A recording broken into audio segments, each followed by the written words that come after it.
Hello, in this video, I'm going to show you a step-by-step guide to get Google Calendar Meet API keys.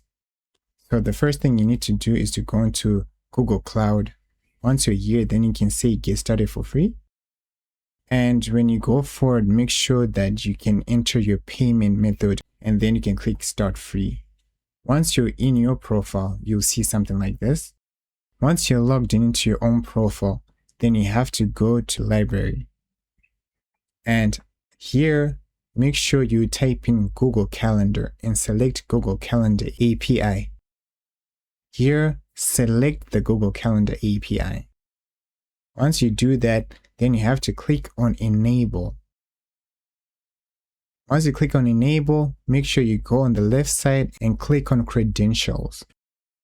Once you're here, you have to go on the top and then click on Create Credentials and select API key.